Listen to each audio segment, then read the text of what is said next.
അഹങ്കാരത്തിന് കയ്യും കാലും വെച്ചതുപോലെ നടന്നിട്ട് ഇപ്പോൾ മിണ്ടാട്ടമില്ലാത്ത അവസ്ഥയെക്കുറിച്ച് കേട്ടിട്ടുണ്ടോ? ഞാൻ പറഞ്ഞു വരുന്നത് ഇന്ത്യൻ രാഷ്ട്രീയത്തിലെ ആ മഹാരാജാവിനെ കുറിച്ചാണ്. അതെ, രാഹുൽ ഗാന്ധിയെ കുറിച്ച്. ജനപ്രതിനിധിയാണെന്നും ജനങ്ങളുടെ കാവൽക്കാരനാണെന്നും ഒക്കെ പറഞ്ഞ് വിദേശ രാജ്യങ്ങളിൽ പോയി ഇന്ത്യയും ഇന്ത്യൻ ഭരണകൂടത്തെയും നാണം കെടുത്താൻ വലിയ ആവേശമായിരുന്നു അദ്ദേഹത്തിന്. എന്തൊക്കെയായിരുന്നു? എന്നാൽ ഇപ്പോൾ പൂച്ചയെ പോലെ മിണ്ടാതിരിക്കുകയാണ് ഗാന്ധി കുടുംബം. എന്തിനാണെന്നല്ലേ? വിദേശയാത്രകൾക്ക് പിന്നിലെ യഥാർത്ഥ അഴിമതിയുടെയും ദുരൂഹതയുടെയും കഥകൾ ഒന്നൊന്നായി പുറത്തു വരുമ്പോൾ മറുപടി പറയാൻ വാക്കുകളില്ലാതെ ഓടിയൊളുക്കുകയാണ് ഇവർ. കോടികൾ പൊടിച്ചുള്ള ആഡംബര വിദേശയാത്രകളുടെ കള്ളത്തരങ്ങൾ വെളിച്ചത്തായപ്പോൾ ചോദ്യം ചോദിച്ച സുരക്ഷാ ഏജൻസികളുടെ മുന്നിൽ ഉത്തരം മുട്ടി നിൽക്കുന്ന രാഹുൽ ഗാന്ധിയുടെ വിദേശ രഹസ്യങ്ങളിലേക്ക് നമുക്കൊന്ന് കണ്ണോടിക്കാം. ഒരു ജനപ്രതിനിധിക്ക് സാധാരണയായി ഉണ്ടാകുന്ന വരുമാനം എത്രയെന്ന് നമുക്കറിയാം. രാഹുൽ ഗാന്ധി ഇന്ത്യയിൽ പ്രഖ്യാപിച്ച സ്വത്ത് വിവരങ്ങൾ പരിശോധിച്ചാൽ അത് വെറും 10 കോടി രൂപയാണ്. ഇതിൽ അദ്ദേഹത്തിന് ഭൂമിയും കമ്പനിയും ഓഹരികളും നിക്ഷേപങ്ങളും ഒക്കെ പെടും. എന്നാൽ 2004 മുതൽ ഈ 2026 വരെയുള്ള കാലയളവിൽ മാത്രം അദ്ദേഹം വിദേശയാത്രകൾക്കായി പൊടിച്ചത് എത്ര കോടിയാണെന്ന് അറിയാമോ? 1-2 മുക്കാൽ നൂറ്റാണ്ടോളം രാജ്യം ഭരിച്ച പാർട്ടിയുടെ രാജകുമാരൻ വിദേശത്ത് പോയി അടിച്ചു പൊളിക്കാൻ മാത്രം 60 കോടി രൂപയാണ് ചെലവഴിച്ചത്. എന്തൊരു ആഡംബരം, എന്തൊരു ധൂർത്ത്! രസകരമായ കാര്യം എന്തെന്നാൽ ഇദ്ദേഹത്തിന്റെ പ്രഖ്യാപിത വരുമാനവുമായി ഒത്തുനോക്കുമ്പോൾ ഈ യാത്രകൾ വലിയൊരു അഴിമതിയുടെ തെളിവാണ് നൽകുന്നത്. ഉദാഹരണത്തിന് 2019-ലും 2020-ലും അദ്ദേഹം വിദേശത്ത് ചെലവഴിച്ചത് 4.6 കോടി രൂപയാണ്. എന്നാൽ ഇതേ കാലയളവിൽ ഇദ്ദേഹത്തിന്റെ ആകെ വരുമാനം വെറും 1,29 ലക്ഷം രൂപ മാത്രമാണ്. ഈ കണക്കിലെ മാജിക് ഒന്ന് ആലോചിച്ചു നോക്കൂ. 1 രൂപ വരുമാനമുള്ളയാൾ 4 രൂപ ചിലവാക്കുന്ന വിദ്യ ഏത് സാമ്പത്തിക ശാസ്ത്രത്തിലാണുള്ളത്? 2015-ൽ തെക്ക് കിഴക്കൻ ഏഷ്യൻ രാജ്യങ്ങളിലേക്ക് നടത്തിയ ട്രിപ്പിൽ മാത്രം മുടക്കിയത് 4.5 കോടി രൂപ. ആ സമയത്ത് ഒരു വർഷത്തെ വരുമാനമാകട്ടെ വെറും 86 ലക്ഷം രൂപയും. ഈ പണമൊക്കെ എവിടെ നിന്ന് വരുന്നു എന്ന് ചോദിച്ചാൽ ഗാന്ധി കുടുംബത്തിന് ഇപ്പോഴും മൗനമാണ്. ഈ പണം ആകാശത്ത് നിന്ന് പൊട്ടി വീണതാണോ അതോ ഏതെങ്കിലും രഹസ്യ വഴിയിലൂടെ ഒഴുകിയെത്തിയതാണോ എന്ന് ജനങ്ങൾക്ക് നന്നായി അറിയാം. ഇതൊരു സാധാരണ യാത്രയല്ല എന്ന് വ്യക്തമാക്കുന്നത് ഇതിലെ ദുരൂഹതകളാണ്. 2014-ൽ നരേന്ദ്രമോദി സർക്കാർ കേന്ദ്രത്തിൽ അധികാരത്തിൽ വന്നതിനു ശേഷം രാഹുൽ ഗാന്ധി നടത്തിയ വിദേശയാത്രകളിൽ 6 തികച്ചും ദുരൂഹമാണ്. FCR അതായത് വിദേശ സംഭാവന രജിസ്ട്രേഷൻ നിയമം സെക്ഷൻ 3 പ്രകാരം തിരഞ്ഞെടുക്കപ്പെട്ട ഒരു ജനപ്രതിനിധി എന്ന നിലയിൽ താൻ നടത്തുന്ന യാത്രകളുടെയും അതിന് ലഭിക്കുന്ന സ്പോൺസർഷിപ്പുകളുടെയും വിവരങ്ങൾ സർക്കാരിനെ അറിയിക്കാൻ രാഹുൽ ഗാന്ധി നിയമപരമായി ബാധ്യസ്ഥനാണ്. പ്രത്യേകിച്ച് അദ്ദേഹത്തിന് സുരക്ഷ നൽകുന്ന CRPF ഏജൻസിയെ ഇത് മുൻകൂട്ടി അറിയിക്കണം. എന്നാൽ ഈ 6 യാത്രകളിൽ എങ്ങോട്ടാണ് പോയതെന്നോ എന്തിനാണ് പോയതെന്നോ CRPFന് പോലും കൃത്യമായ വിവരങ്ങൾ നൽകിയിട്ടില്ല. എവിടേക്കാണ് ഈ വിദേശയാത്രകൾ പോകുന്നത്? ആരാണ് ഈ യാത്രകളുടെ യഥാർത്ഥ സ്പോൺസർമാർ? എന്തിനാണ് ഈ ഒളിച്ചുകളി? ഈ ചോദ്യങ്ങൾക്ക് മറുപടി നൽകാൻ ഗാന്ധി കുടുംബത്തിനോ അല്ലെങ്കിൽ കോൺഗ്രസ് പ്രസിഡന്റ് മല്ലികാർജുൻ ഖാർഗെക്കോ ഇതുവരെ സാധിച്ചിട്ടില്ല. CRPF പലതവണ കത്ത് നൽകി വിശദീകരണം ചോദിച്ചിട്ടും വിവരാവകാശ പ്രകാരം നിരവധി ആളുകൾ ചോദ്യങ്ങൾ ഉന്നയിച്ചിട്ടും ഒഴുക്കൻ മട്ടിൽ ഒഴിഞ്ഞു മാറുകയാണ് ഇവർ ചെയ്യുന്നത്. ജനങ്ങളുടെ മുന്നിൽ സുതാര്യത പ്രസംഗിക്കുന്നവരുടെ യഥാർത്ഥ മുഖം ഇവിടെയാണ് വെളിപ്പെടുന്നത്. UK, US, Germany, Vietnam, Cambodia, മാലിദ്വീപ്, സിംഗപ്പൂർ, ഖത്തർ, UAE, ഒമാൻ തുടങ്ങി നിരവധി രാജ്യങ്ങളിലാണ് രാഹുൽ ഗാന്ധി സന്ദർശനം നടത്തിയിട്ടുള്ളത്. എന്നാൽ കൗതുകകരമായ ഒരു കാര്യമുണ്ട്. ഇത്രയും രാജ്യങ്ങൾ സന്ദർശിച്ചിട്ടും ഒരു ആഫ്രിക്കൻ രാജ്യത്തേക്ക് പോലും പോകാൻ ഇദ്ദേഹം തയ്യാറായിട്ടില്ല. ഈ 10 രാജ്യങ്ങളിലെ സന്ദർശനങ്ങൾക്ക് പിന്നിൽ അന്താരാഷ്ട്ര തലത്തിൽ ഇന്ത്യ വിരുദ്ധ പ്രശ്നങ്ങൾ അല്ലെങ്കിൽ പ്രവർത്തനങ്ങൾ നടത്തുന്ന അമേരിക്കൻ ശതകോടീശ്വരൻ ജോർജ് സൊറോസിന്റെ NGO സംഘടനകളുടെ കൈകളുണ്ടോ എന്ന് ശക്തമായ സംശയമുണ്ട്.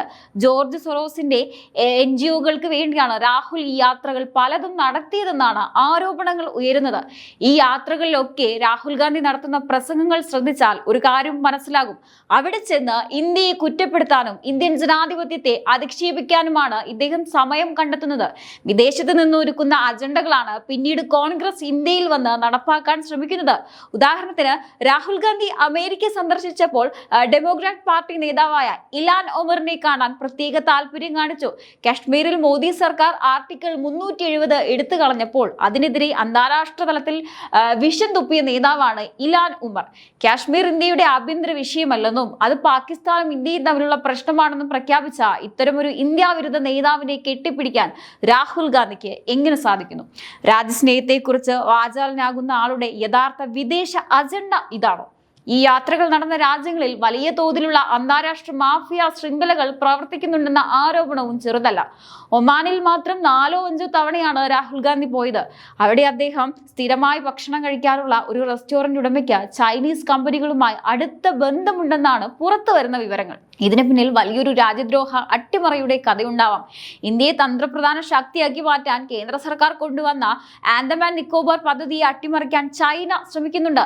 ഈ ചൈനീസ് താല്പര്യങ്ങൾക്ക് വേണ്ടി രാഹുൽ ഗാന്ധി പ്രവർത്തിക്കുന്നുണ്ടോ എന്ന ദുരൂഹതയും ശക്തമാണ്.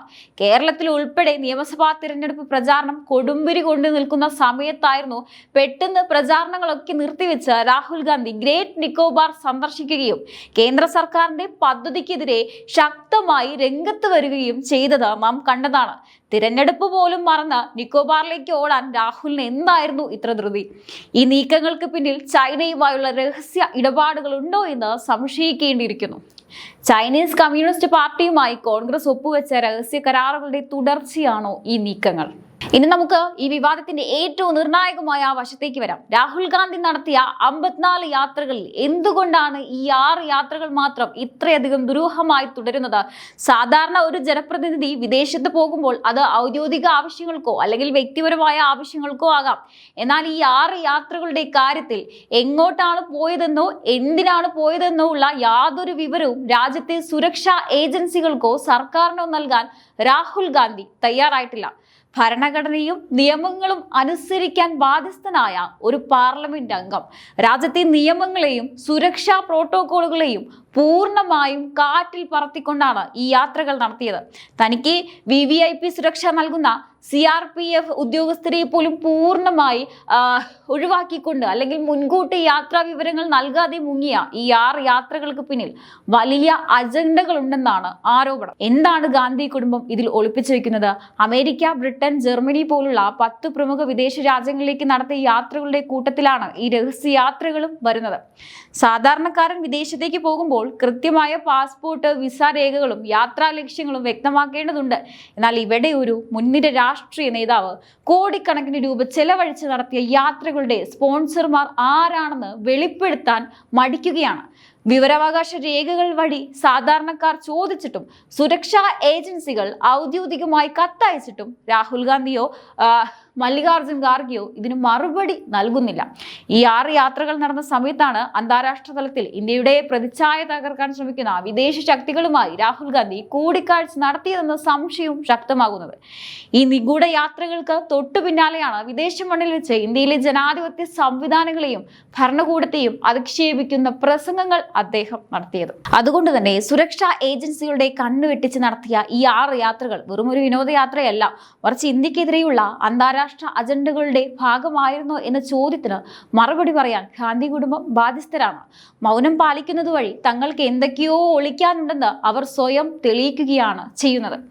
അപ്പോൾ കാര്യങ്ങൾ വളരെ വ്യക്തമാണ്. ജനങ്ങളുടെ കാവൽക്കാരനാണെന്ന് സ്വയം പ്രഖ്യാപിച്ച് സാധാരണക്കാരന്റെ ദാരിദ്ര്യത്തെക്കുറിച്ച് പാർലമെന്റിൽ വന്ന വലിയ പ്രസംഗങ്ങൾ നടത്തുന്ന രാഹുൽ ഗാന്ധിയുടെയും ഗാന്ധി കുടുംബത്തിന്റെയും യഥാർത്ഥ മുഖമാണ് ഇപ്പോൾ ഈ വിദേശ യാത്രകളിലൂടെ പുറത്തു വരാൻ പോകുന്നത്.